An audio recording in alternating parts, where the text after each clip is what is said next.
Let me see if everything is working correctly. I was having some technical difficulties here. Hold on one second. What's going on with y'all, man? Y'all come on in the room.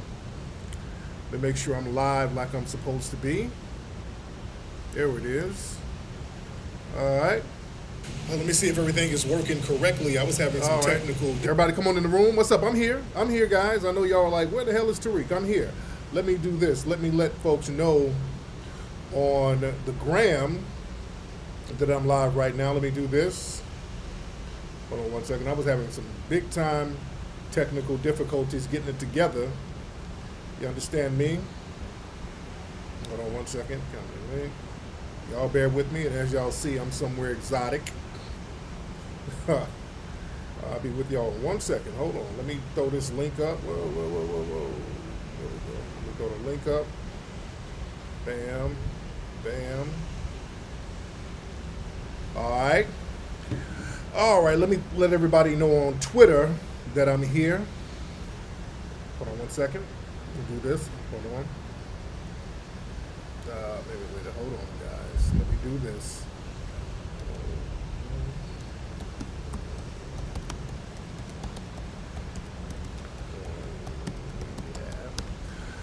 All right. So, letting all my social media know that I'm live right now. And as you can see, I am in Hawaii right now, chilling in one of my favorite spots, out here resetting my brain in Hawaii. All right. So I'm good to go, guys. I'm good to go. Now let's do this. All right. If it gets too dark out here, it's still daylight out here. It's still early. It's actually 6 o'clock out here in Hawaii. So it's actually very early out here. Yep, this is Waikiki Beach. All right. So how's everybody doing, man? Glad to have everybody tuning in. I'm going to go inside in a minute because the sun is going down out here in lovely Hawaii. Shout out to Atlanta. Everybody share this link because, you know, they be shadow banning folks. Hold on. To get to Hawaii, you don't have to get the vaccine, but you do have to get a COVID test. And if you have a positive COVID test, you got to be quarantined. If you don't take a test, you got to be quarantined. You can't go out nowhere. But if you bring a negative test, you're good to go. And I am negative, so I'm good to go. They're very strict out here in Hawaii. They are not playing no games with that COVID. They're not playing at all.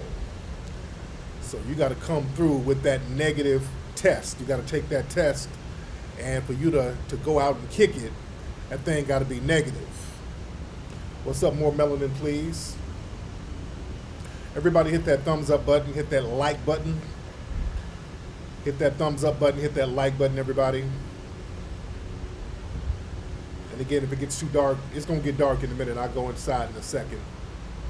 I just wanted to soak up this last little piece of sunlight. Yeah, I was having some technical difficulties. Well, you know, in order to get tested, you have to go to specific places. You just can't go anywhere. On the Hawaii website, they have a list of partners that you have to go to in order to get tested. You got to go to somebody who's already partnered up with the Hawaiian tourist website. It's 11 p.m. in Atlanta. Shout out to Atlanta. Shout out to Atlanta. Everybody come on in the room. Say you don't even trust the test. Man, I feel you. I feel you, bro. No, but the test, they ain't sticking needles in you or nothing. They just swabbing you. You know, they'll swab your nose and it's like a piece of cake. You dig? Shout out to the Bay. Yeah, man, I had to come out here, soak up some of this sun, get some of the trees and environment, the vitamin D. You know, Hawaii is, you know, it's lovely as usual. It's not as packed. A lot of the mom and pop places that I like to go to, a lot of them not only closed down, a lot of them are actually out of business.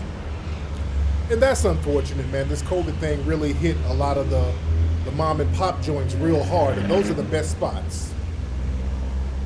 a lot of those little mom and pop restaurants, those are the best spots. Yeah. But man, a lot of folks are real funny style about them COVID tests. And, they're desperately trying to get us to take it, because if y'all watch the news, man, there's a lot of white people taking those tests, not the COVID test, but taking the vaccine, and they are dropping dead like flies. And that's what they didn't want. A lot of white people are taking that COVID vaccine, and they are getting out of here. They didn't want that. That's why they wanted to guinea pig us first. And that's why black folks were saying, hell no. Yeah? Yes, L&L is still open out here.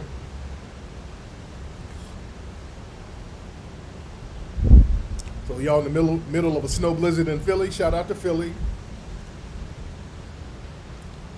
But dude, every other day, man, somebody's taking, and it's like medical people. Some doctors taking the vaccine and died.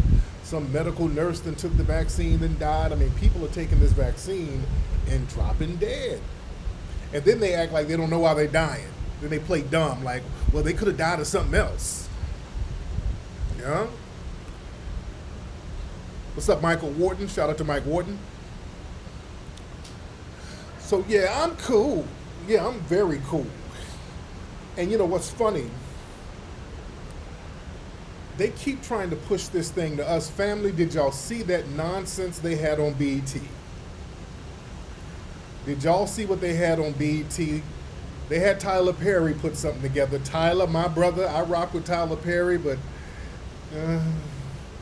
they had Tyler up there looking like he's getting a shot, and then they had some people talking about the vaccine, and they had this sister girl on there doing all of this jive talk. I gotta play y'all a clip for those who didn't see it. They had this sister on BET trying to appeal to black folks. So I guess their way to appeal to us is to talk jive and Ebonics. It was cringeworthy. Oh, it was so cringy. This woman sounded like a 70s blaxploitation flick. She's like, and the vaccine, it's like a gangster vaccine that come in there and they be like, She's like, oh, sister. Let me play y'all Sister Girl. I gotta play y'all Sister Girl, man. Listen to this. Hold on. Listen to old girl right here. Hold on. Listen. Come on. All right, hold on. And I call the spike protein the gangster spike protein, because that little gangster spike protein, that's the one that gets in your cell and makes you sick. And so this is what the technology did. This is so dope. So what they did was they said, what if... This is so dope. If we made a vaccine that was just an mRNA coding only for that little gangster spike protein, and what if we could introduce that into your body, right? And then have your body develop an immune response that then remembers and recognizes it when it actually gets the virus, right? And so the way that it works is I kind of like to think of it as your friends and your homies in your neighborhood, right? Lord. So you get this mRNA vaccine, right? It's wrapped up in this little lipid layer that gets it into your cell. Once it gets into your cell, this vaccine, it's the contractor, so it tells the cell, we're gonna make these spikes. You start making the spikes, right? But then your body goes, whoa, wait a minute. This is not supposed to be here. Let me call security. Let me call in, all my people. And that is your immune response. So you have these cells called macrophages. They come in to swoop up the cell, but not before your body sends a message to some of these immune cells, like your T cells and your B cells, to create that memory so that when you see this virus come after you later, then you know what to do. So I kind of think of it like, when something happens later, you already got the vaccine and you have these antibodies waiting for something to pop off, and you got the T cells looking around to see what's happening. Then you get hit with COVID, right? But the T cells remember now. They have some memory, right? Oh, so they're going to sit back in the cut and be like, that is not who I think it is. And then the antibody's been waiting for something to pop off, And they're like, oh, no. And they just rush.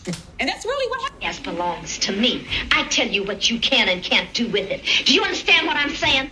I didn't say I was leaving. Shut up! Now you hoes sit down. I want to talk to you. Anybody thinking about leaving here is going to find my left foot square up their ass. Do you understand? Can you dig it, sucker? Shut up, you junkie whore. Shut up, sucker. I'm talking to you. Oh, Lord. Oh, God. Hold on. Give me a knife, nigga.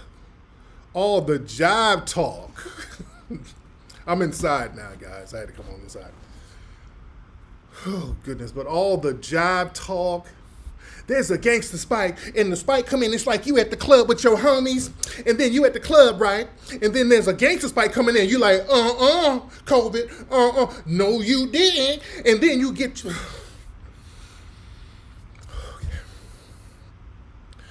Well, these folks talk to us like we stupid as hell, man.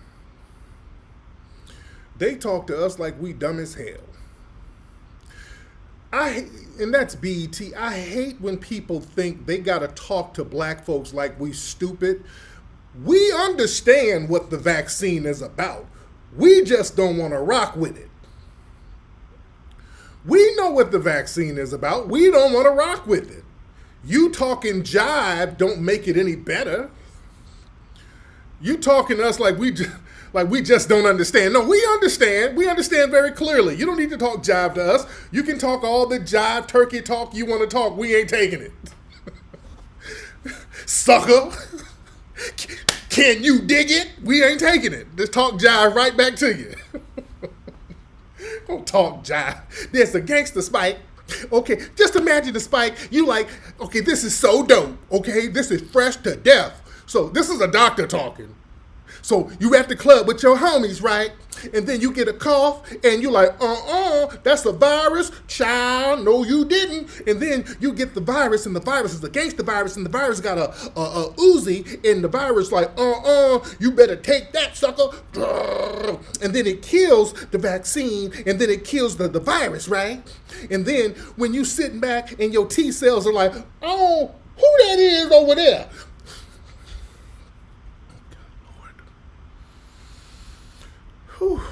God damn, boy, people, they talk to us. See, let me say this. Let me say this. You know who I blame? I blame y'all Biden Negroes. Y'all Negroes who vote for Biden because y'all so damn stupid. And they can bribe your ass with black-eyed peas and catfish nuggets. So everybody think we stupid like y'all. I blame you Negroes. See, they start, because y'all niggas act like big grown kids and they think they can talk to all of us stupid as hell. That was very insulting. That was so insulting, dude. We understand basic science. We're not dumb. I hate when people use this narrative in order to talk to black people. You gotta be on some jive, turkey, Ebonics talk. Family, this is why I've done documentary films. I have done 6 very successful documentary films on black history. Every single one of them going number 1. White society don't like talking about it. Why? Because we did these movies catering to the black audience and nobody was in there talking jive. Nobody was talking yo, jive ass nigga talk. Because black folks don't need that. We understand. We're not dumb. You can sit down with black folks and talk like you got some sense. That's why white society does not like promoting my movies, because that destroys their narrative. When black folks come around, all of a sudden it's shucking and jiving time. Now, the vaccine is going to clap back, right? And then the vaccine, and it's like, okay, imagine the vaccine is like your baby daddy coming in there, jumping on you and your new man, and he come in there like, how you going to come and you ain't been announced?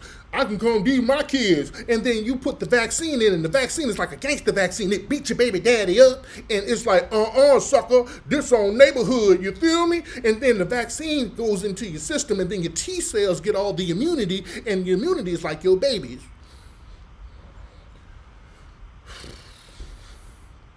Lord, man, that's BET. That's BET. Lord, Lord, Lord. And then you gonna flex that clap back.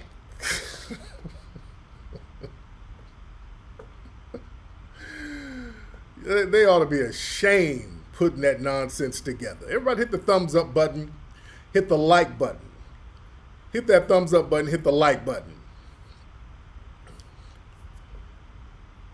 Like, okay. I guess I take it now. If it's like a gangster vaccine, shit, sign me up. If you say it like that, is that what they think we're supposed to do? Oh, now I get it. It's like a gangster vaccine, and then it's just ready to pop off in your immunity system.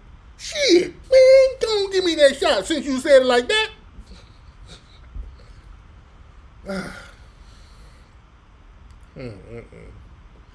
All that huggy bear talk. The hell. That sister should know better. God, give me a knife. But listen, look, we ain't rocking with it. We'll let the dominant society, you knock yourself out. Knock yourself out. Let them Biden supporters get that. All you Biden supporters, you Biden sexuals, y'all go ahead and get that vaccine since you like mommy Kamala and daddy Biden so much. Since you like them so much, get your ass down there and get that vaccine. Since y'all dancing for collard greens and all that, why don't y'all dance for that vaccine? See, these Biden supporters are very quiet.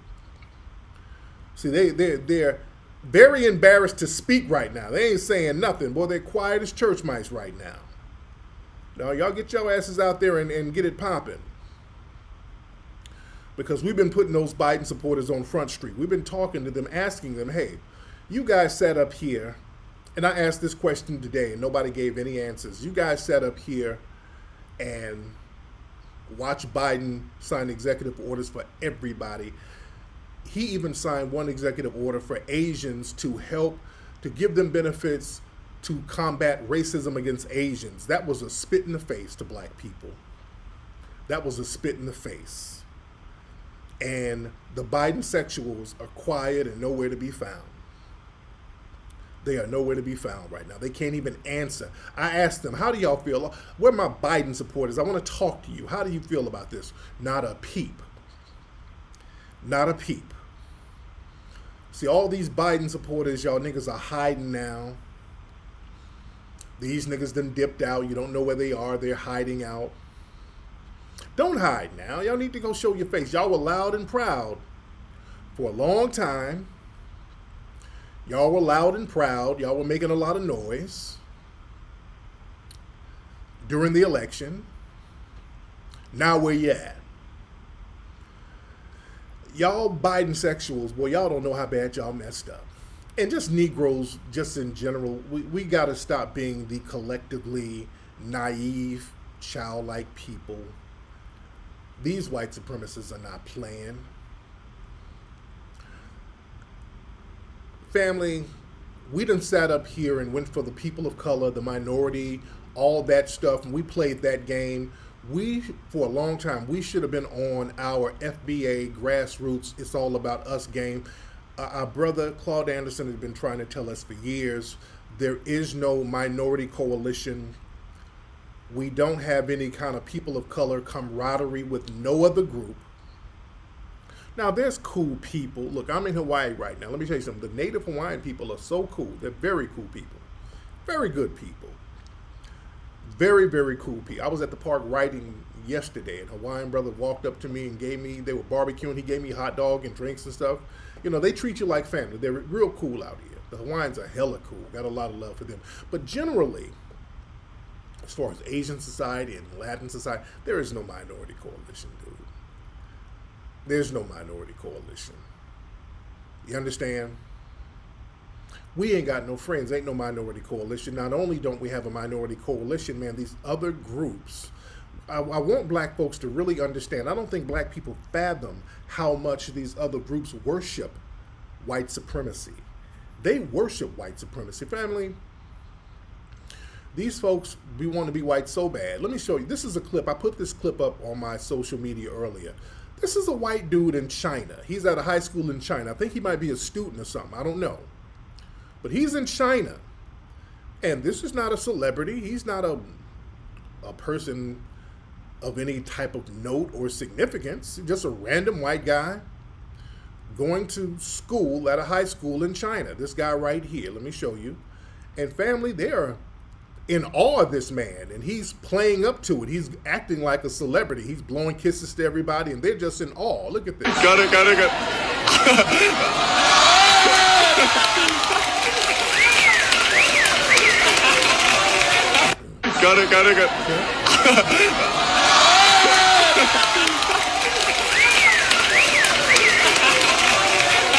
Yeah, so this is just a white dude. He sees that they're basically worshiping him, and he's just kind of playing up on it, like, hey, how y'all doing? And they're, oh. That's your coalition right there, guys. That's your minority coalition right there. These people worship white supremacy. They worship white mommy and white dad. They worship whiteness. You go to these countries, and I've been to a lot of these Asian countries, and they have skin bleach ads all over the place. Be white. I mean, that's the name of some of the skin bleach. Be white. It's real deep, man. It's real heavy. It's real heavy out here. Yeah? So, folks, these people are not playing no games. And black folks, man, globally, unfortunately, man, the global African black coalition, we got to be real about that, man. That shit is not popping. It's not popping. It is not popping. Over there in China, not China, but in South Africa. I put this story up today. In South Africa. Now, family, I done been over there, all in Africa, trying to get dual citizenship. I've been trying to talk to folks over there for years about letting foundational black Americans over. I mean, let's do it like Israel, man. Let black folks come through all this land. I mean, there's just land on land on land, man. Just allocate a little land so that we can just come over and we can all build stuff together. Let's do a global coalition, man. Y'all got the land popping. Allocate some land to us so we can come over here and help build some stuff. Man, they won't give us an acre unless you come over there with a huge bag. But boy, they got the Chinese over there. They just put a Chinese immigrant into the parliament over there. A lot of people are upset, but they got a Chinese immigrant in the parliament, so it's about to be a wrap over in South Africa. They done exchanged white daddy for Asian daddy and Asian mommy, you know. They didn't put a Chinese immigrant into the parliament over there, so they already got schools for Chinese over there. So Negroes over there are just looking for a new non-black master.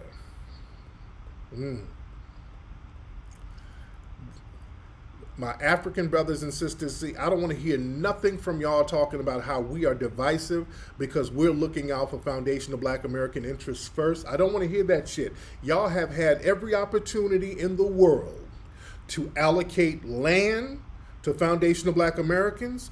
After all these years, y'all have not done it. Y'all have conducted yourselves as a separate tribe. Now that we're like, okay, hold your own nuts, you want to cry foul.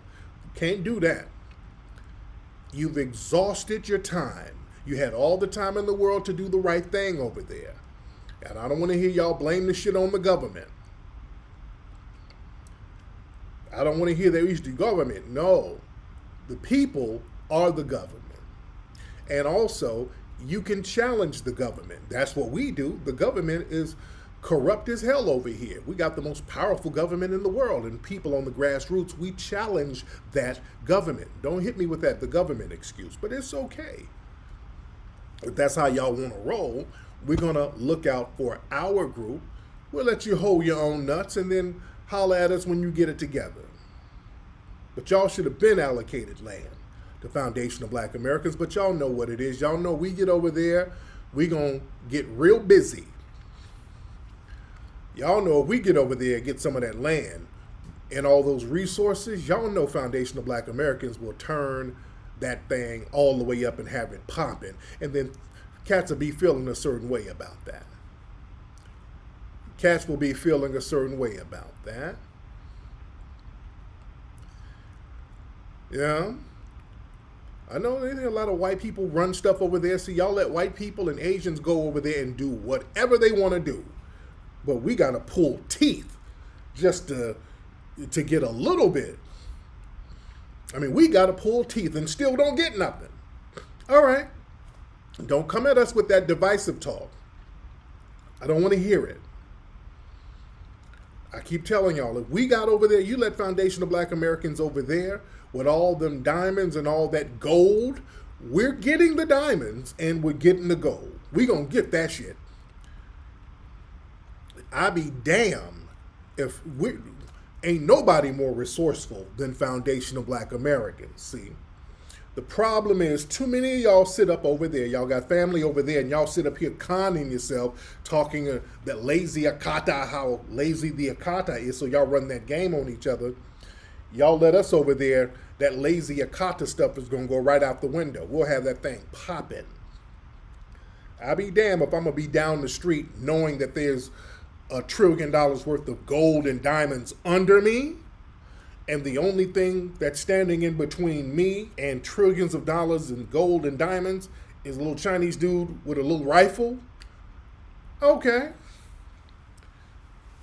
Meet me here tomorrow at 3 o'clock. I'm gonna have the diamonds for you, nigga. You just meet me here at 3 o'clock. If that's what's stopping, if that's what's between me and the goal, you just need to meet me here tomorrow. I'm gonna have all the gold you need. Jamaica too, yes, we gotta go into Jamaica. Jamaica too. In the Caribbean, the Caribbean too. Let's talk about y'all. The Caribbean too. Y'all sit up there, let the Chinese and the Asians come over there and run shit. Y'all, come on. Y'all let them run things over there. And then y'all come and try to rewrite our history. And this is another thing. We were talking about this on Twitter. Everybody hit that thumbs up button, hit that like button. It's another narrative. There was one narrative about how Puerto Ricans helped found hip hop. Now there's another fake narrative that hip hop came from Caribbean culture. That's another false narrative. See, foundational Black Americans, we're going to have to take ownership of our history. Our problem is we have not designated ourselves as a group, so everybody has been able to come and pick at our history, pick at our inventions, pick at our lineage, and then we're left with nothing.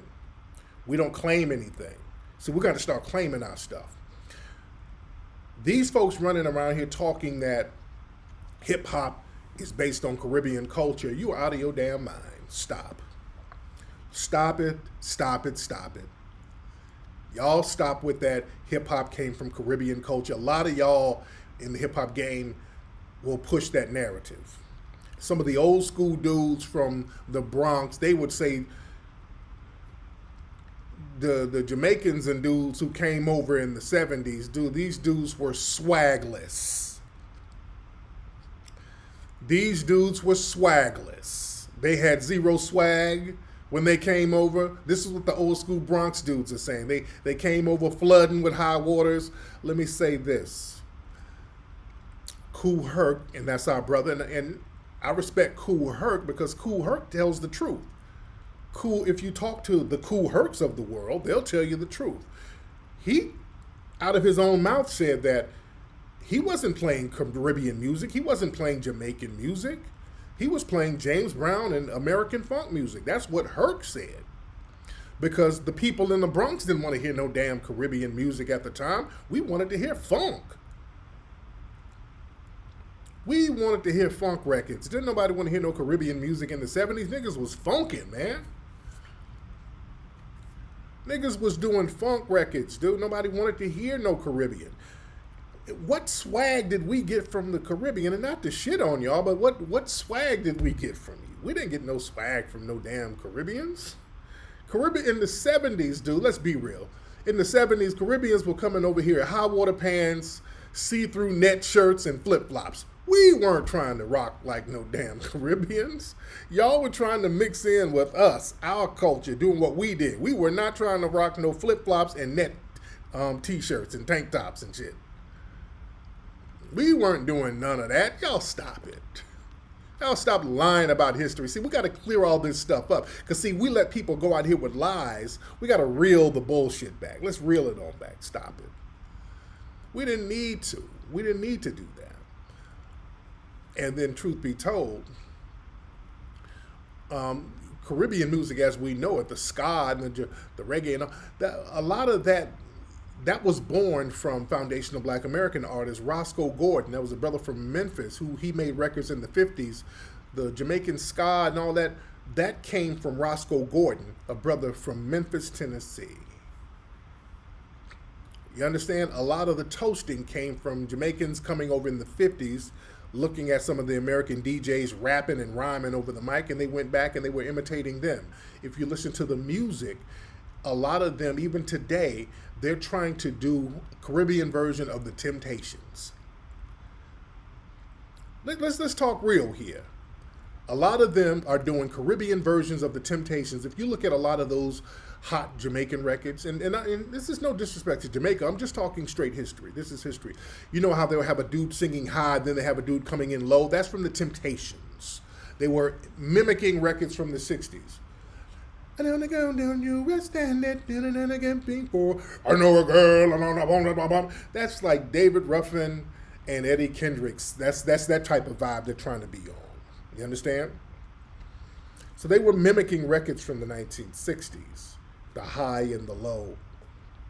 But all that stuff came from foundational Black Americans. You dig?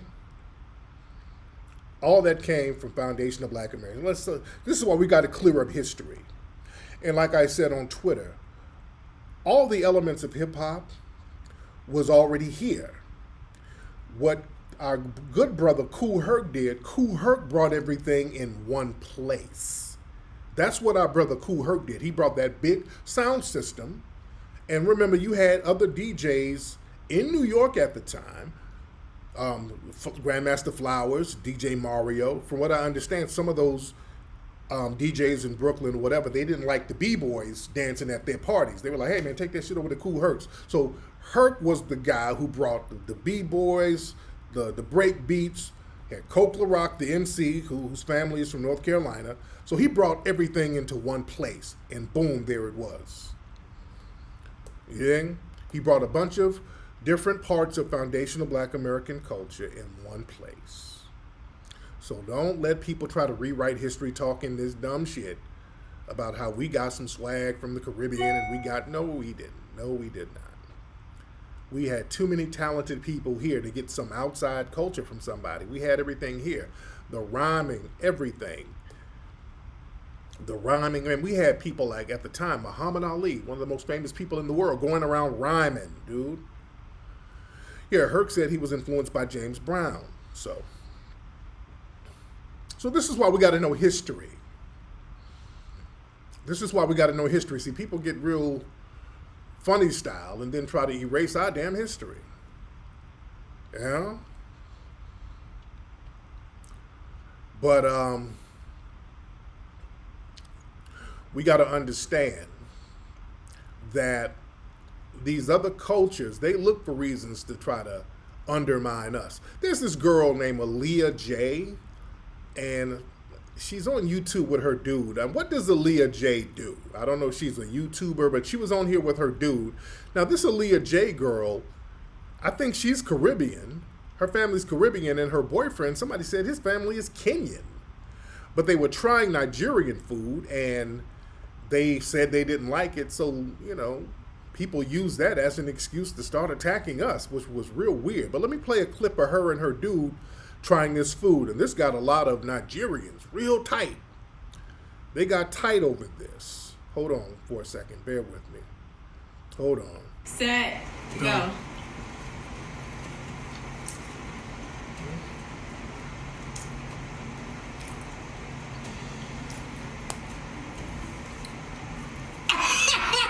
Shit, don't want to eat it.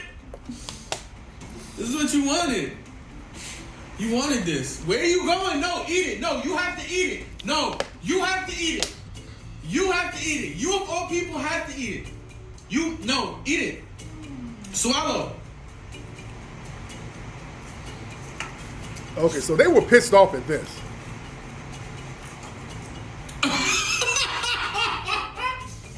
No way. She was fiending for this. I told her this shit don't taste good. I told her it don't taste good. I don't like it. I never had it before. I just know I wasn't going to like it. Okay, so anyway, so boy, they were pissed at this girl because she was like about to throw up and all that. They're like, how dare you disrespect our food? Now, some people are saying she's Caribbean. I don't know.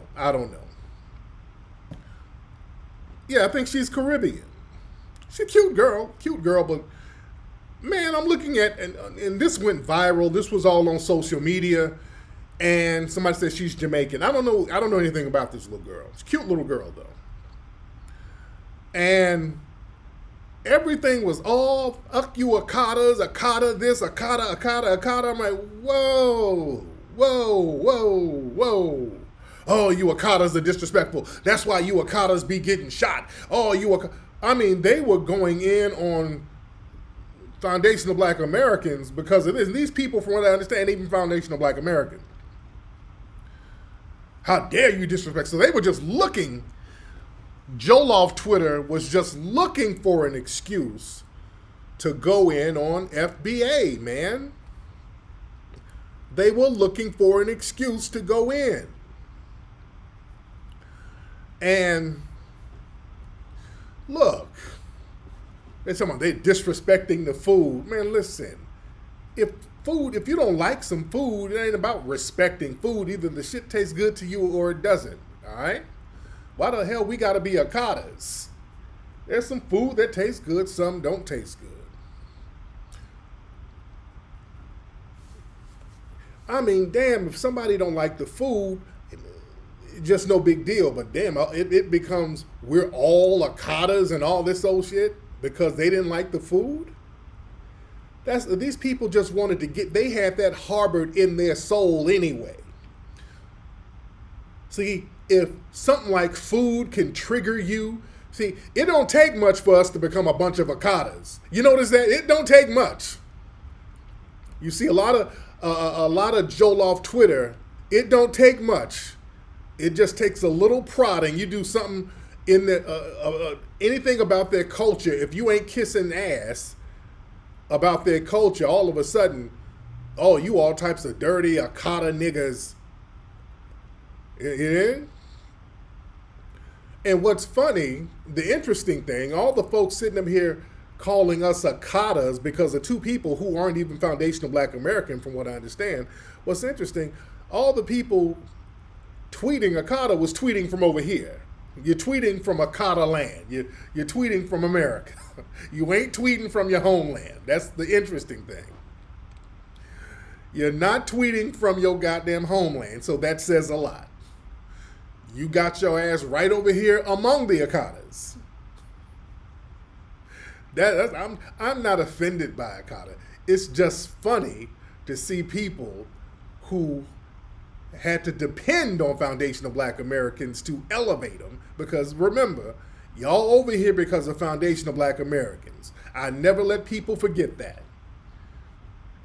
Oh, I never let people forget none of that.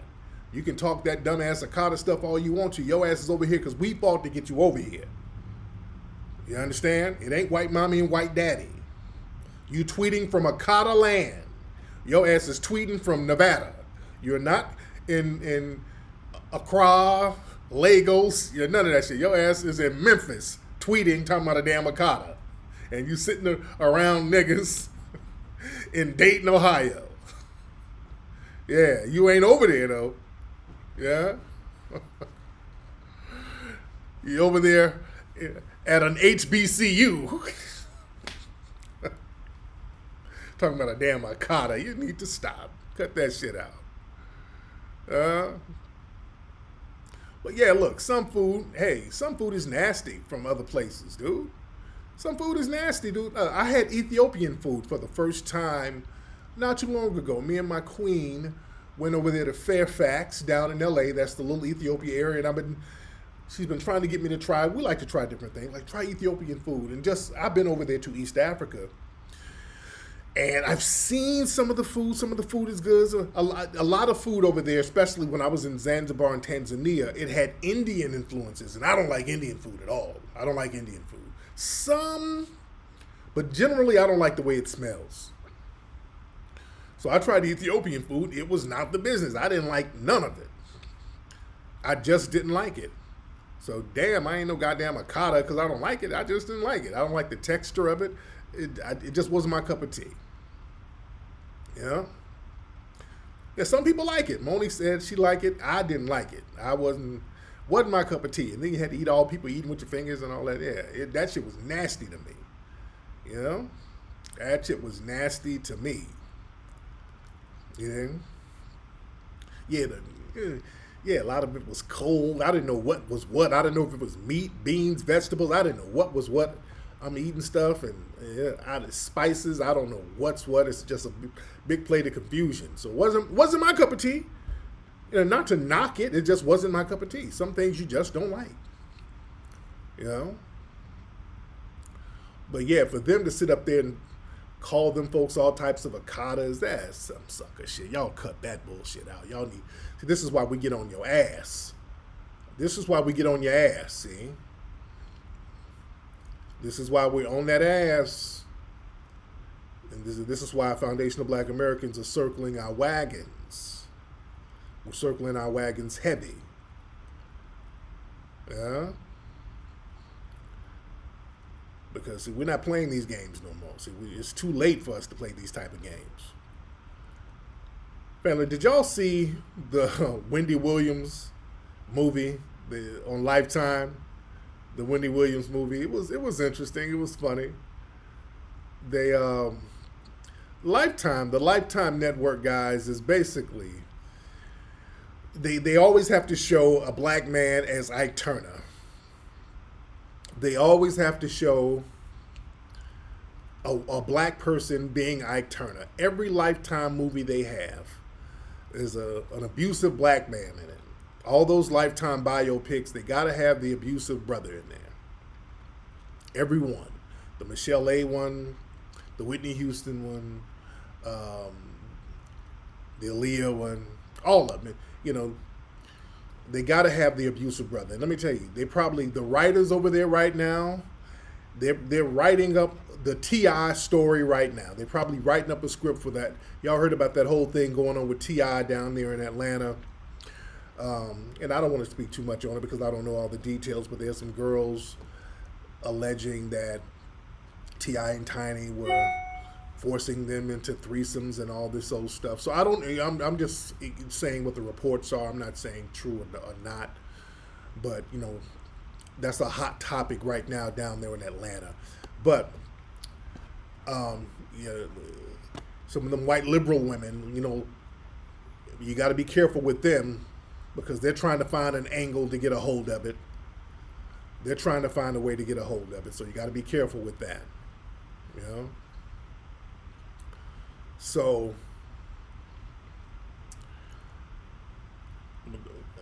before I get on that Wendy Williams thing, hold on. There was something else I wanted to hit on. Where's my phone? There's some white dude chimed in on that them eating that Nigerian food. Hold on. My sister Jade sent me something. Hold on. Hold on. Let me put this link up. Hold on. Yeah.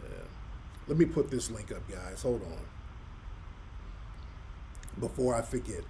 Come on, let me put this link up. Where we at? All right. Now let me show this. And this is something the people in the dominant society are always trying to get in our mix. Everybody hit the thumbs up button, hit the like button. Hit the thumbs up button, hit the like button. Now, Captain Caveman wanted to chime in on this whole thing. Hold on. I hate when people in the dominant society try to get in our mix. Now look at this dude trying to chime in and instigate. You got to watch these type of dudes. Now, here's Captain Caveman. Hold on.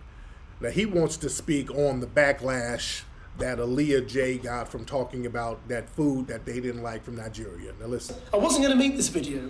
I'm at home, homeschooling my kids, we're on lockdown, and it's very difficult to get time to to do any sort of videos. And actually, you know what I've done? I've actually snuck into the bathroom to film this while my kids run around the house. So if you hear them in the background of this video, I'm sorry. For my birthday, can I have a 3D puzzle?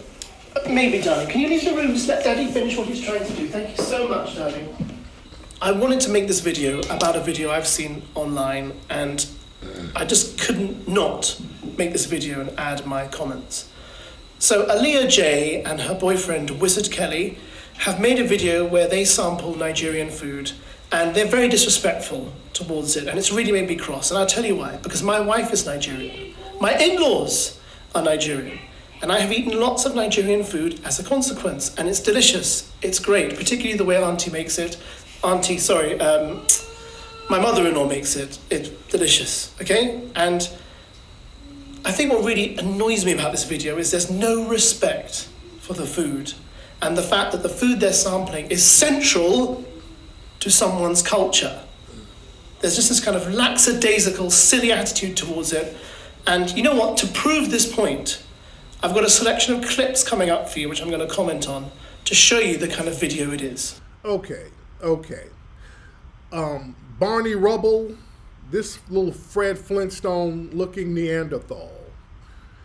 First of all, he sounds like he's from the UK. He sounds like he's from Britain somewhere.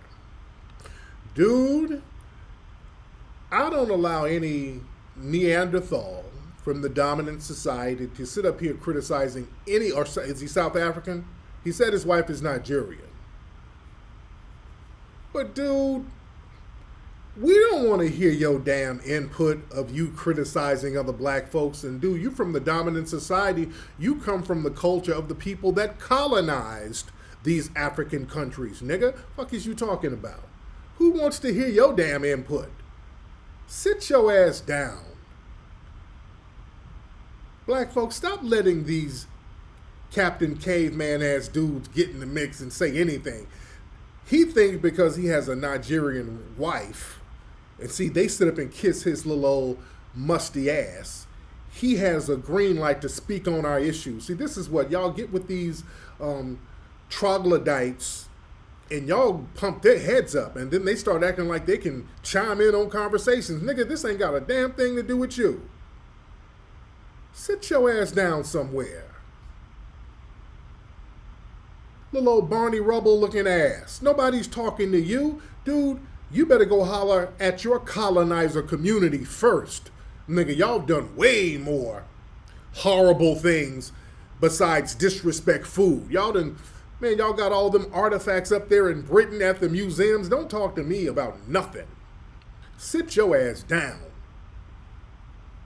Gonna sit up here and talk about black folks disrespecting the food, and y'all got pedophiles going all into Africa, these white child molesters, and you ain't saying nothing. You ain't saying nothing to them. You can't say nothing to no black person about a damn thing. Sit your ass down. See, y'all stop laying up with these zaddies and pumping their heads up. Y'all gotta really stop pumping these zaddies' heads up. I put up a meme earlier that got some people tight. It got Bedwin's Twitter real tight. This meme here. Oh, this meme I put up, this got them tight. Y'all saw it if y'all follow me on social media. Right here, hold on.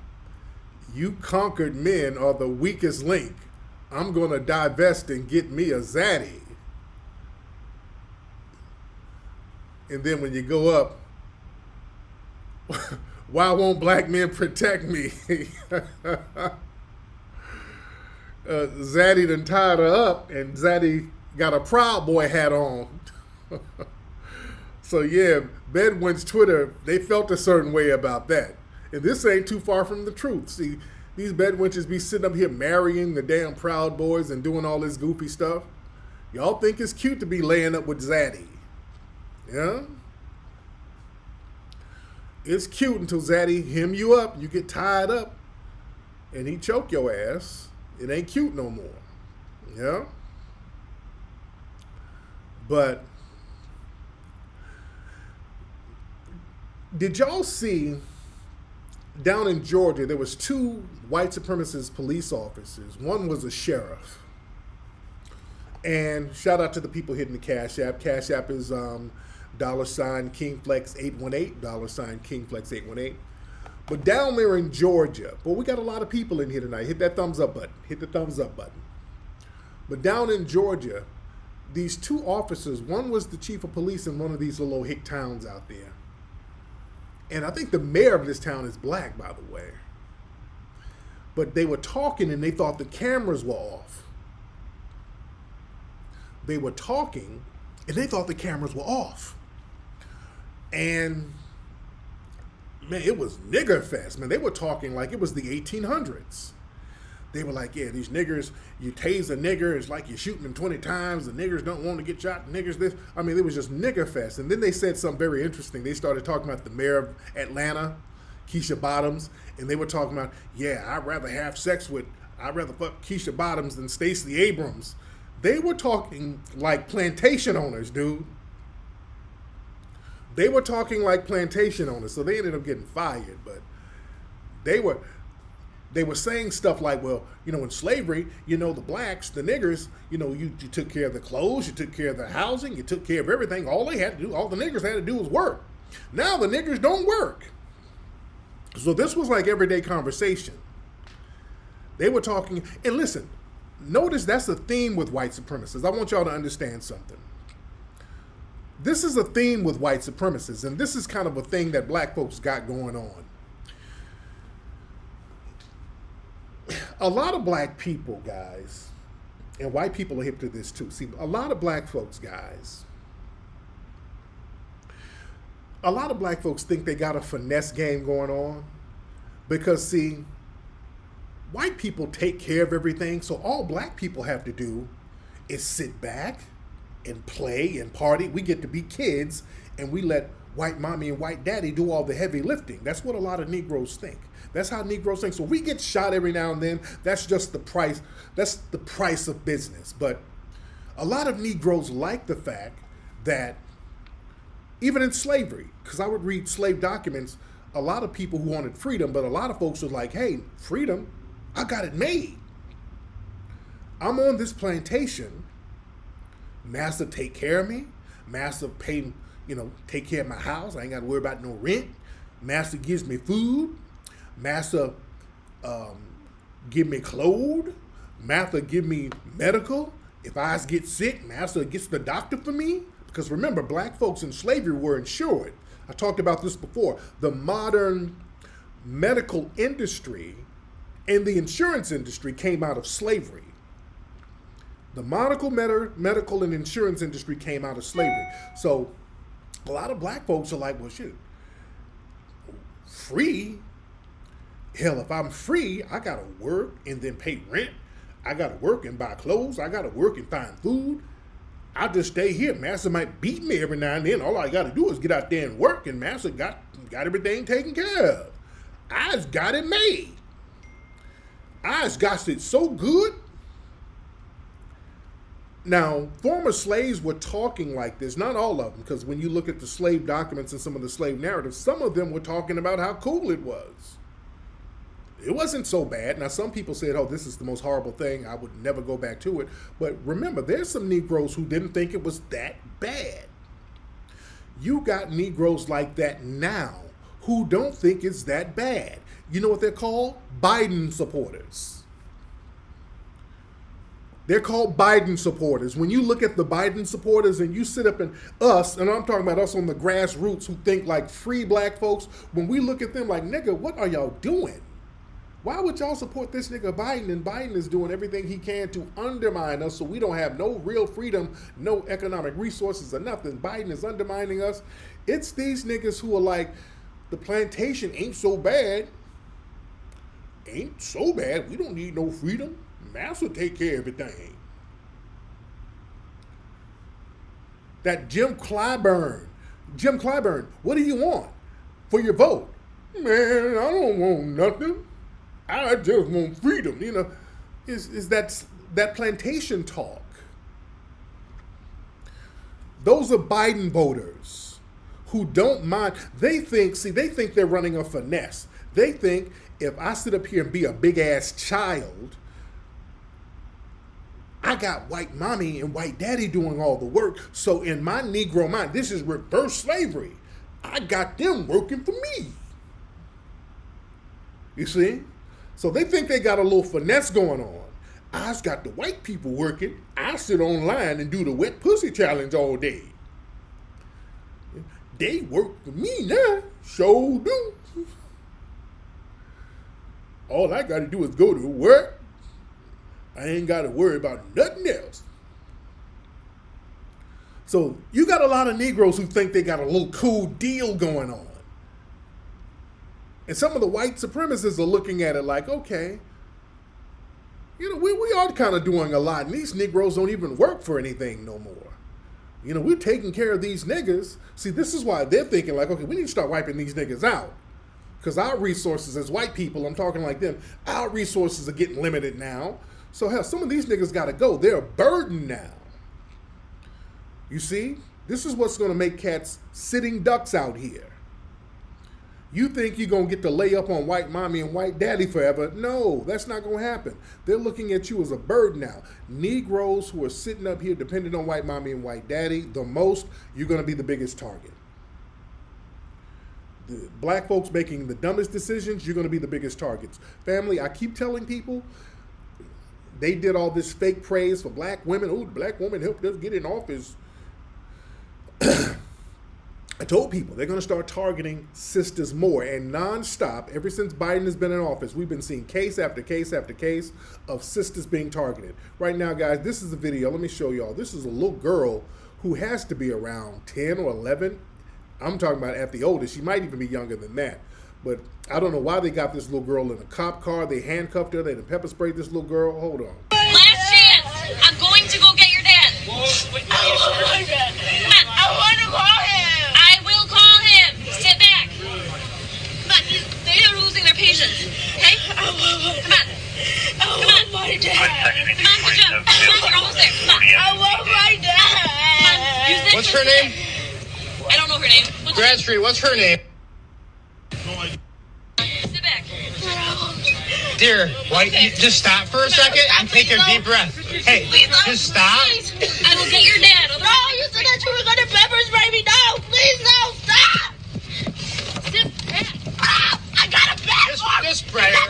No, I have Just a spray bad her at this arm. point. Stop. Stop. Dear, Stop. I got her. I got her. Please wipe my eye. Wipe my Chance. Okay. So there's your black girl magic right there. Oh, there's your representation matters, right? This is the little black girls can look at the White House and see themselves. So how's that working? Huh? Where are you dumbass Biden and Kamala supporters, man? That girl ain't no damn teenager. That wasn't no damn teenager. That girl was not no teenager. No, she wasn't. That little girl wasn't no teenager. That little girl was not a teenager at all. That little girl was not no damn teenager. Family, y'all sat up here and put Kamami and Joe Biden in office, and they're not going to do a damn thing about stuff like this. Y'all sat up here and did all that black girl magic, all this symbolic nothing burger. Some people are saying that little girl is 9, okay? Some people are saying that little girl is 9. I believe that. She couldn't be no more than 10 just by some of the shit she was wearing. Right. But all that, little black girls can look at the White House and see themselves. And then what? No, when you look at the White House, you see a damn East Indian who done finessed y'all ass. You don't see yourself. You don't see a damn thing. You see benign neglect. That's what you see. We sitting out here playing these goofy games. And black folks, whenever us on the grassroots start making real moves and doing real things and being effective, see, niggas want to cry foul. See, those of us on the FBA Grassroots, we're effective. See, my thing is all about punishing race soldiers, punishing white supremacists, freeing black folks. That's what we're on. And see, when you start doing that, they take notes. Family, some people were sending me some stuff. I was noticing I'm on a lot of different lists. I'm on a lot of different lists out here. There's stuff out here that's talking about people who are influencers. And I've always known, because of the way I've been attacked, that, you know, my name is on some type of, the people on top, they do research. You can look at algorithms and, you know, they got people who do studies to see where influences are coming from.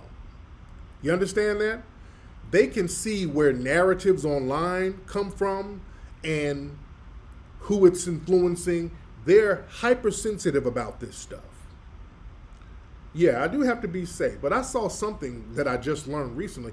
There's a book that's out called, what's this book called? Africana, hold on. What's the name of this book? Africana Race and Communications. Okay.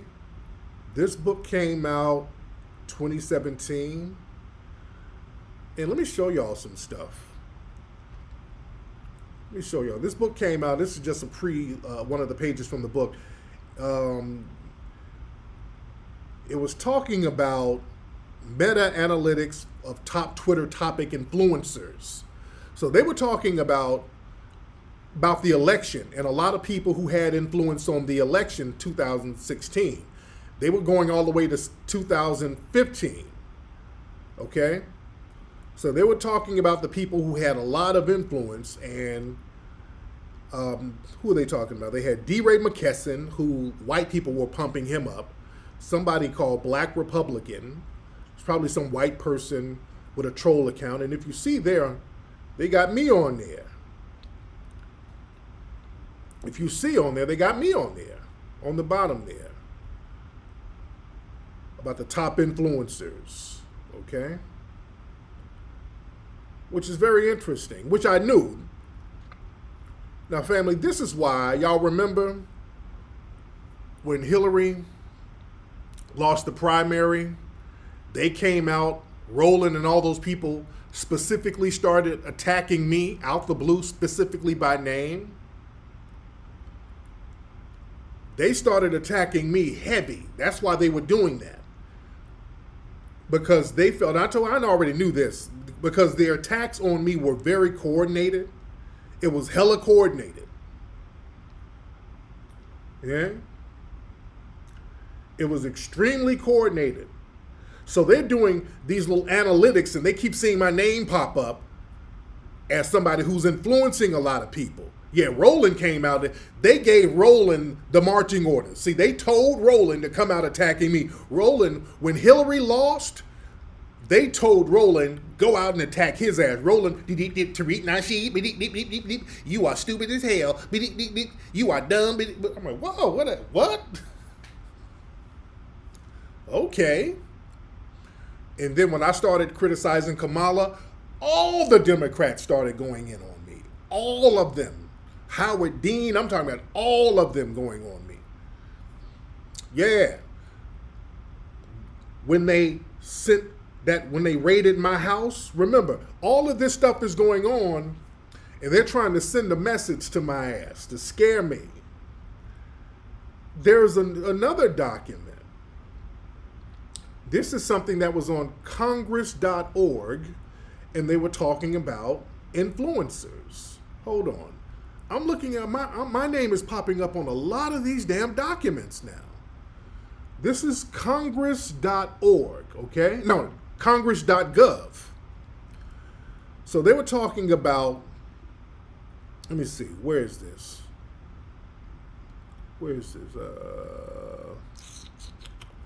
Where's my name on here? Okay. So they were talking about Operation Double Deceit tended to amplify to reach out to mainstream media outlets. They were talking about Russian bots, and this is some of that Russian bot stuff, but this is a government document, and they were talking about influential media outlets like CNN, Now This News, ABC, Al Jazeera, as well as activists, influencers, and politicians like Tariq Nasheed, Barack Obama, S.J. Peace.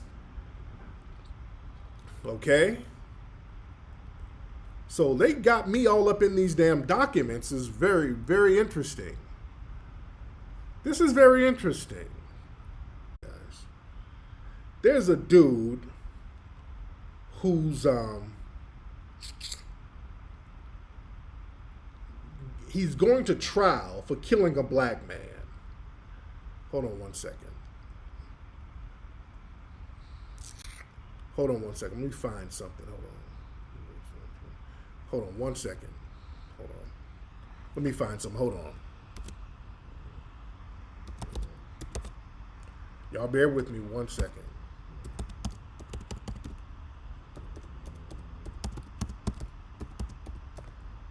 Okay, hold on one second. Okay, this is what I'm looking for. Okay, so there's this suspected white supremacist who's going to trial for killing a black man. This was in 2019, okay? And the white media was kind of burying this story. Remember, the white media, they get on code with these suspected white supremacists for harming us. See, they get on code with them, okay? They get on code with their asses. Everybody hit that thumbs up button, hit that like button. Hit that thumbs up button, hit the like button, please. So this suspected white supremacist killed this brother. From what I understand, some witnesses said he yelled the N-word at him and then shot him outside of a mall, a shopping mall area. So now in the story, this is the story here. This came out a couple of days ago on the 29th. Man accused in the Haynes Mall claimed he can't get a fair trial in Forsyth. He cites local publicity and the Black Lives Matter protests. Okay? So this guy's saying he cannot get a fair trial. Now this is the interesting thing. The lawyer has filed a motion to move the case to some other county. Presumably, it's a more white county, because I'm assuming that Forsyth probably has a lot of black people there. Any people, what city is this again? And this is in Winston-Salem, North Carolina. So this is Forsyth. Where are my North Carolina people? Where are my North Carolina people? Real quick. What's the racial makeup? No, this is not Georgia. No, this is in North Carolina. No, this is North Carolina. This is not Florida, not Georgia. No. Forsyth County in North Carolina. Forsyth is white. No, y'all talking about Forsyth, Georgia. No, this is North Carolina. Where are my North Carolina people? Where are my North Carolina people? Okay. Okay, Nikki's in Winston-Salem. Okay. Now, Forsyth County. Now, I thought, I was thinking that was Mecklenburg. I don't know my area so well. So you're in Winston-Salem right now. Is that Forsyth County?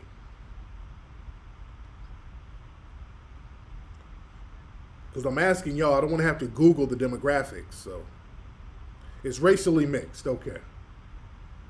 68% white. There's a Forsyth County in Winston. Okay. It's about 30% black people in Winston. Okay. So it's a significant population of black people. Okay, got it. Okay. All right. Somebody said 55% black? Mecklenburg is Charlotte. Okay, got it. So Forsyth, what, about 53% black? Okay. 50. Okay. So yeah, there's a significant amount of black people. There we go. Okay, some y'all giving me mixed up numbers here. Some people are saying 68%, 25% black. Okay, so but from what I understand, there's a significant number of black people over there. Okay. So yeah, this is why they're trying to move it out of that area. They're trying to find a white area. But I want y'all to look at something interesting. The lawyer who's trying to move the case, trying to move the trial, in the motion he sent to the court, do y'all know they got my name in the motion? They put my name in the motion. They're blaming me because I made the story go viral. They put me in the motion. Here, James, the lawyer James, okay, he said in the motion that potential jurors, they've only been exposed to reports that state or imply that the defendant shot the victim when he came out of the restaurant and the two have been in an argument, and that the defendant is a white supremacist, which the defendant denies, and for there is no evidence in the discovery. Never once does the coverage refer to any self-defense. James also cites a social media post on Twitter from Tariq Nasheed, a controversial black commentator who has a national platform. Tariq said in the posting, the media is trying to cover up the fact that a black man named Julius Sampson was murdered outside of a restaurant in North Carolina by a suspected white supremacist named Robert Granado. Witnesses say Granado was yelling the N-word, deliberately trying to instigate the altercation, which is what I got in the reports I got. Family, they named me in the court documents. They named my ass in the court documents. See, this is the power of the grassroots, because we blew this story up on the grassroots. They ain't gonna try to blame me, and I stick by that. I suspect that the dude is a white supremacist. Because see, I expose these folks. See, I go for the jugular. I don't walk around with signs. I go at these white supremacist suspects at their necks to make sure they get punishment. You understand? I want to make sure they get punished. I'm not playing games with these folks. And I suspect, as others, that this guy could be a white supremacist, because when you look at his social media, number one, if you shoot somebody after calling him a nigger, allegedly, it's safe to suspect that you could be a white supremacist, but this is the suspect here. This is, hold on, this is the guy here. Just a refresher, this is our brother Julius, who got killed. This is the suspect here, okay? That's him all on social media with his guns. And this is him right here throwing up what appears to be a white supremacist hand signal. So yeah, I stick by that. This is a hand signal that's associated with violent white supremacists. So yes, I stick by that. I suspect that this guy, based on the murder, based on the racial epithets allegedly, based on the suspected white supremacist hand gestures, it's safe to suspect that this guy could be a white supremacist. Yeah, I stick by that. Yeah? And see, when we frame the narrative correctly like that, you see, they start crying foul. Oh, we can't get a fair trial. Oh, yes, you can get a fair trial. You killed a black man in a city that has predominantly black people, so a fair trial is you getting tried by a jury of the peers there. Yeah? Yeah, you are getting a fair trial. Don't blame me. Don't sit up and try to blame me. Don't put my name in the damn court documents like I done did or said something wrong. He's all on social media throwing up them damn hand signs. You see, this is how we gotta be. We gotta stop playing with these folks. Yeah, I know I gotta be careful. They don't like that. See, they don't like when we can start inflicting punishment on these folks. Yeah, they got a problem with that. But they're gonna have a problem regardless. You know? See what they're trying to do. See, they're trying to do some dog whistles. Like, hey, white people, let's get on code. Don't let that damn Tariq Nasheed bury one of our guys. You see, that's a dog whistle they're trying to throw up. Hey, come on, we got to get on code, guys. We got to get on code with each other. We can't let that little dirty Negro, we can't let one of those little race-baiting Negroes take us down. We can't let him take one of our guys down. You see? That's them dog whistling. I didn't do a damn thing wrong. I called it like it was. That was a very fair assessment. I reported the story.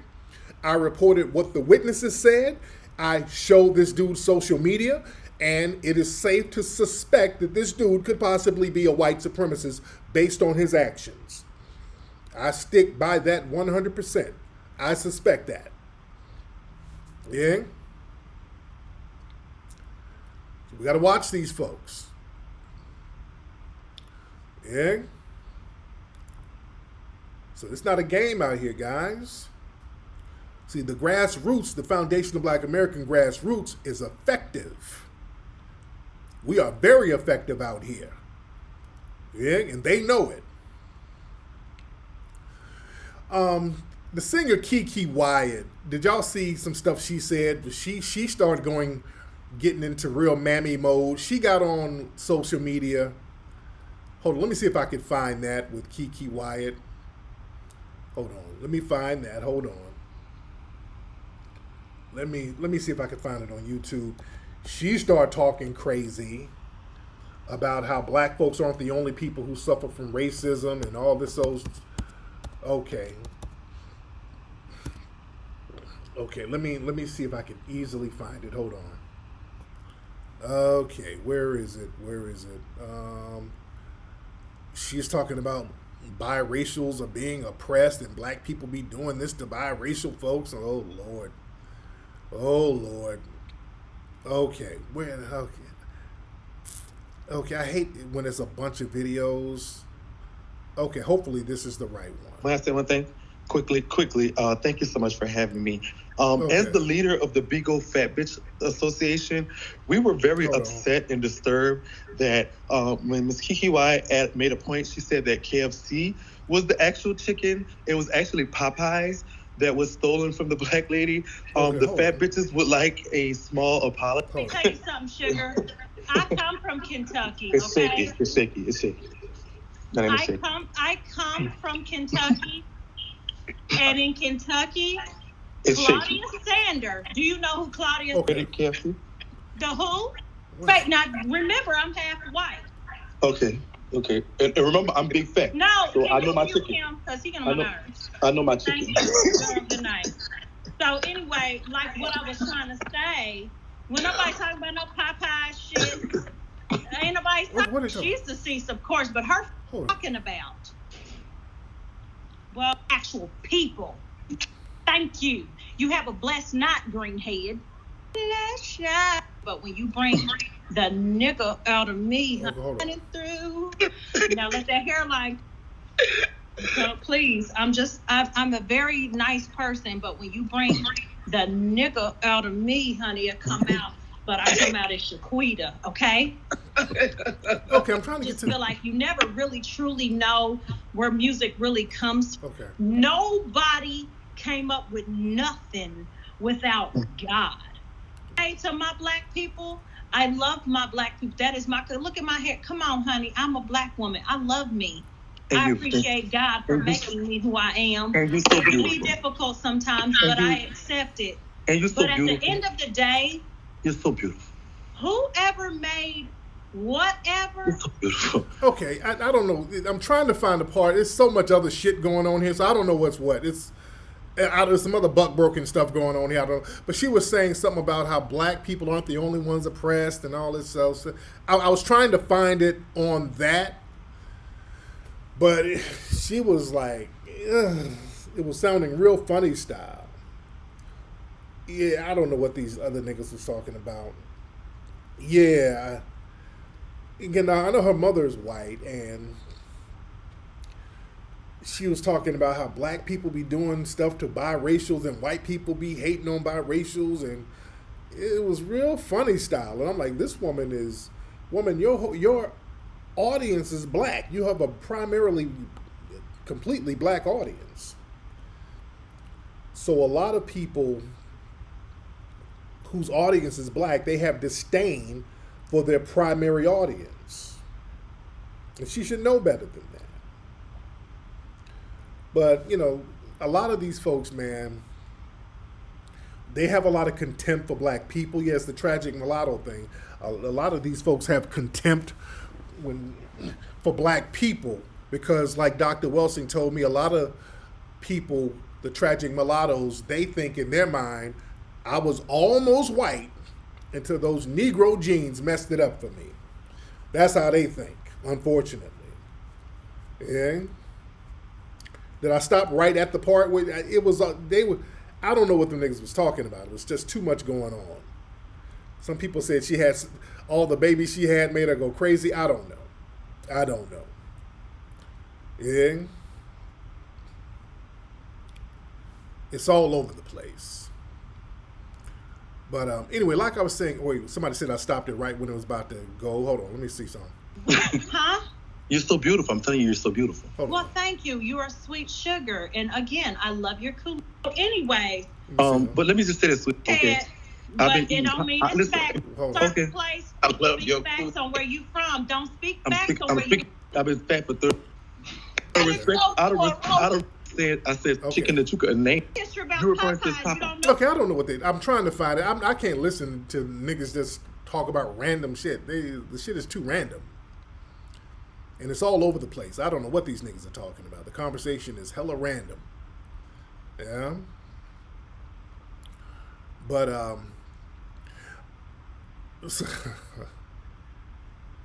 okay.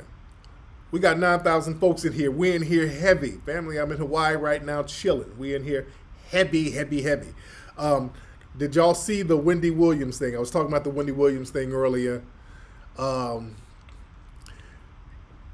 It was interesting to see, some of the dudes Wendy Williams said she got with. I didn't know she dated Eric B. The legendary Eric B. from Eric B. and Rakim. Okay. Niggas was hitting that. Niggas was hitting it.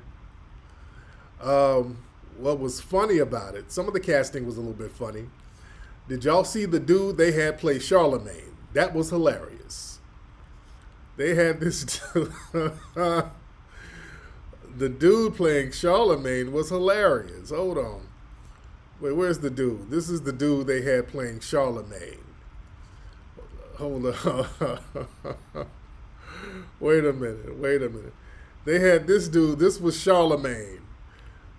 Nigga, they had Ben Vereen playing Charlemagne. Well, this nigga was old as hell. Nigga, why they do the homie Charlemagne like that, man? They got the oldest nigga they could find to be Charlemagne. And this was when Charlemagne was way younger. Charlemagne don't look that old now. They know they could have cast better than that. They got E.T. to play Charlemagne. That's messed up. Where did they get this old nigga? Golly. They got this old nigga to play. They got one of the Four Tops to play Charlemagne. That's cold-blooded, man. Why they do Charlemagne like that? That nigga's way too old to be Charlemagne. They did not have to do him like that. The casting for those shows are hilarious. The casting is hilarious. But like I said, man, we on the FBA Grassroots, man, we're having an impact out here. We're not playing around. We got to stay on top of our square. We got to continue to be fearless with this thing. And, we're focused, no confusion. We got to alleviate confusion. The problem with a lot of things, people promote too much confusion. And when you promote confusion, that stagnates everybody. Somebody showed me some documents where, Strappy and Tone, they stole the whole term ADOS. They stole that from a brother named Dr. Norris Sheldon. Now, as we know, Dr. Norris Sheldon, he was a brother who's been promoting the concept of American descendants of slaves and descendants of American slaves. He's been promoting this for decades. A brother named Dr. Norris Sheldon, okay? Good brother. See, I believe in giving our elders, if they come up with something, give them credit for it. Don't steal shit from them.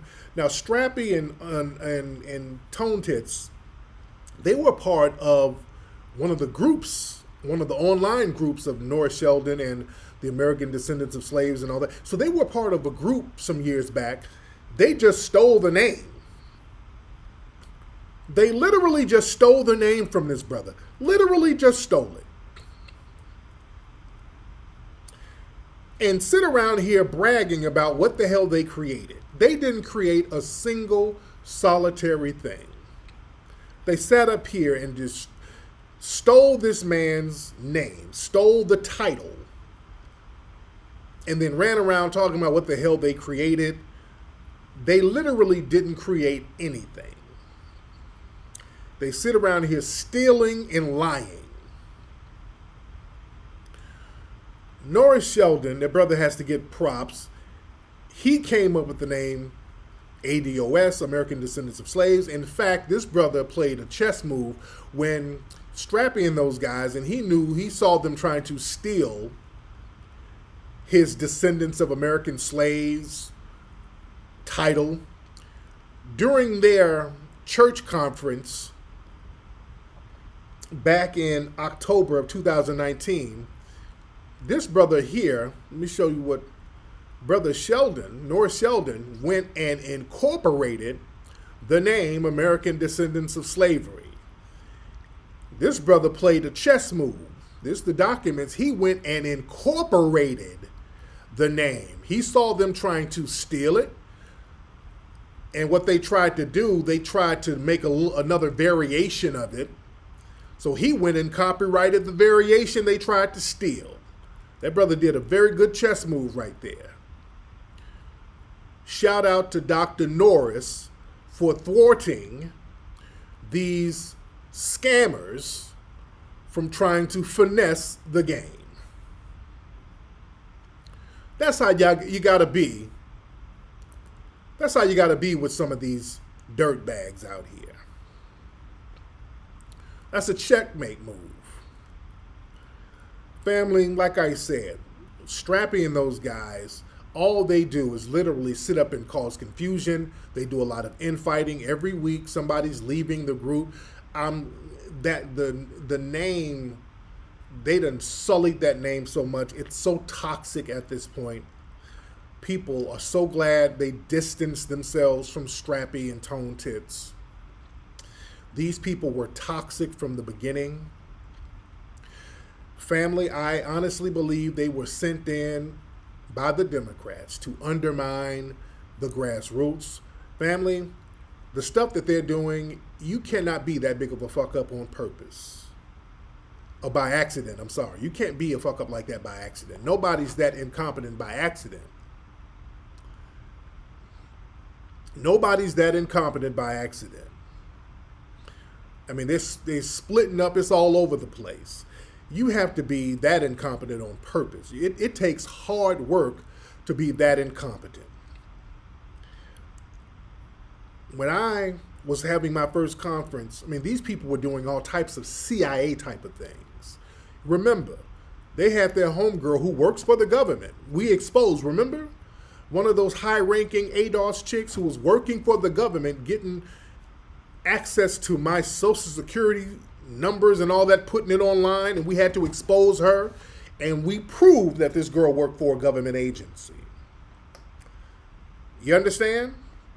These people were sent in to undermine real grassroots work, and people are seeing it for what it is.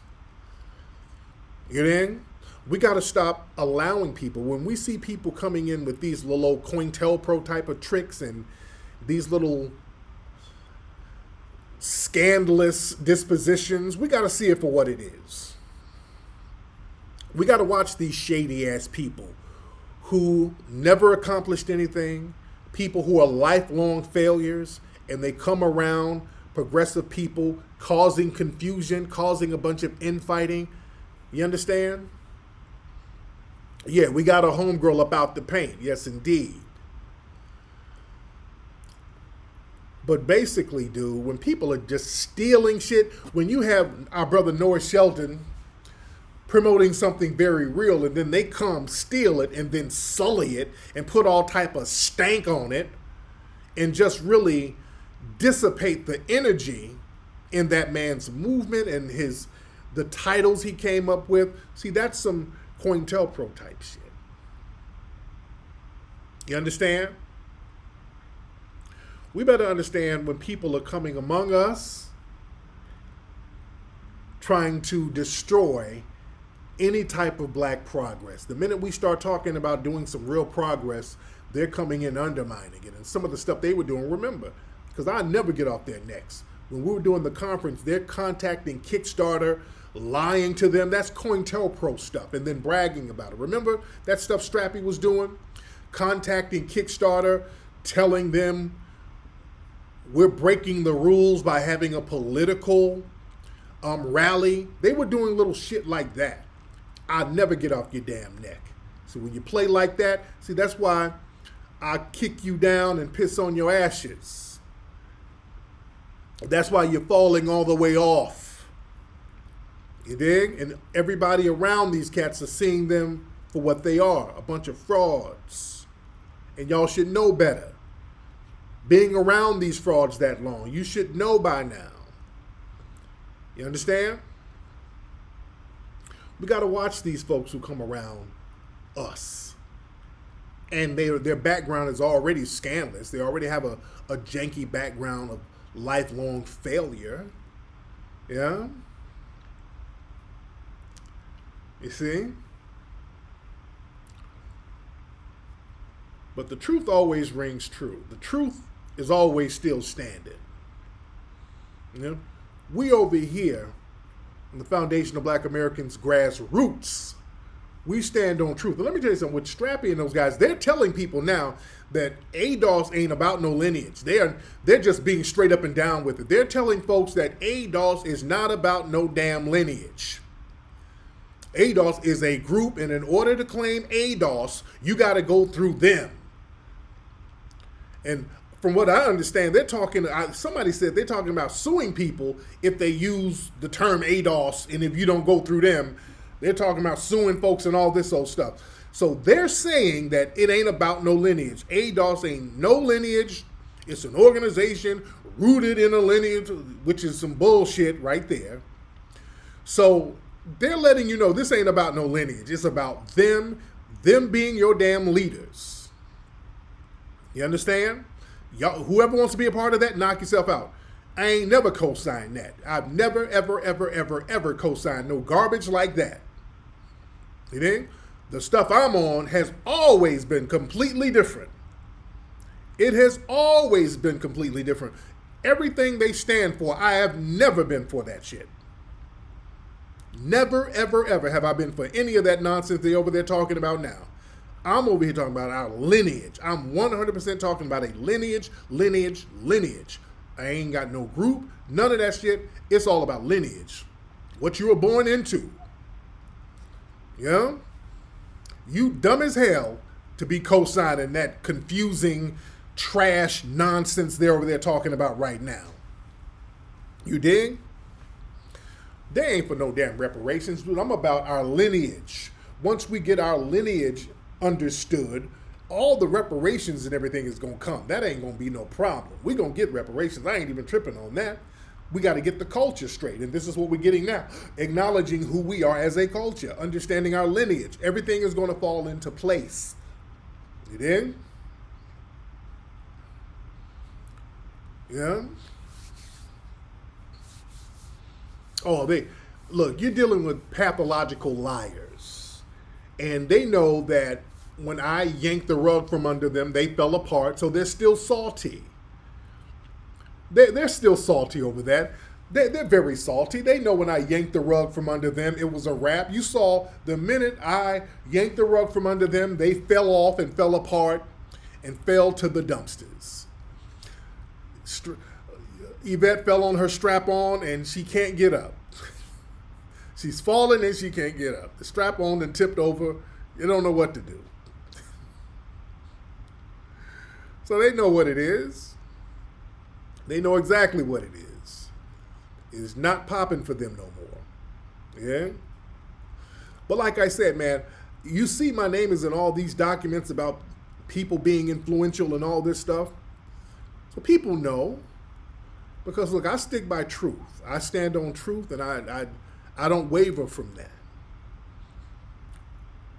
And I'm not in the pockets of any white benefactor, and I'm not trying to be. And that makes me very dangerous, unfortunately. Unfortunately, that puts a target on my ass because I have a little bit too much influence. And see, there's no white mommy or white daddy that I got to answer to. Now, that's a problem. That is a problem. And, you know, they send their Negro minions after me. And when the Negro minions are ineffective, because they're not, I'm not afraid of the Negro minions. I'm not afraid of white mommy and white daddy, so I'm damn sure not afraid of the minions. Then white mommy and white daddy tries to attack, but when they attack, you can see it for the racist agenda that it is. So they have to send the Rollins and all these other people. You understand? And speaking of Roland, y'all know I don't really like to go in on. I hate talking about Roland all the time, but every week there's a picture of Roland popping up of him doing something real strange. Every week there's a picture of Roland doing something strange. Family, what the hell is this? Why every week there's a picture of Roland just doing something weird? What is Roland doing? I mean, I got so many questions. With Roland, man, there's always a picture of him with his ass tooted up to somebody. It's always something weird going on with this dude, man. And I'm concerned now. There's always a picture. Some of these pictures are just getting a little too disturbing for me. Now I can make jokes, but some of these pictures, man, I'm waiting. Any day we're gonna see a sex tape of Roland. Which I don't want to see. That's what I don't want to see. But there's always a picture of this man with his bussy tooted up somewhere. I don't know what he doing. I don't know where he is. Why is this dude behind him while he's bent over? Is this the Bussy Panther? Is this nigga getting some vibranium out his ass so he can turn into a superhero? What is he doing? What is he doing? And why is this nigga behind him with the exotic cheetah skin shirt? Why these niggas barefoot? Both their feet ashy. They at a creek. I don't know what's going on, dude. I don't know what's going on. It's just so many questions for this picture, dude. Is it a bussy baptism? Are they getting baptized? What is this nigga doing? Is he about to walk on water? Like he a big fat fucking Moses? What is he doing? I don't get it. And why is this Akon looking nigga behind him like he about to get on top of him? I just got so many questions, man. I just don't know. And deep down, I really don't want to know. I just don't want to know what's going to go on in this picture.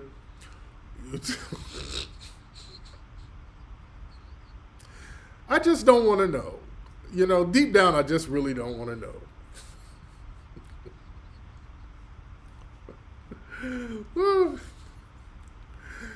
The water got bussy stains. The water was clear before Roland got in it. When he got out the water, it was a bussy leakage. That's what it is. It looked like Andrew Gillum is going to fly through on a vine like Tarzan. I don't know what these niggas are doing. I don't know and don't goddamn want to know. I really don't. Deep down, I just don't want to know. But anyway, man, let me get out of here. I got writing to do. I'm out here writing and working and doing what I do. I'm doing what I do. All right. I got to call my lady. I haven't talked to my lady. What time is it? It's very early out here. Yeah, it's only 7:43 out here. But anyway, I got work to do. Anyway, y'all, don't forget to go to officialfba.com. Go to officialfba.com, ladies and gentlemen, to get the Foundation of Black American Flags and bandana and all that good stuff. Go to hiddencolorsfilm.com to get Hidden Colors 1 through 5, and the movie Buck Breaking will be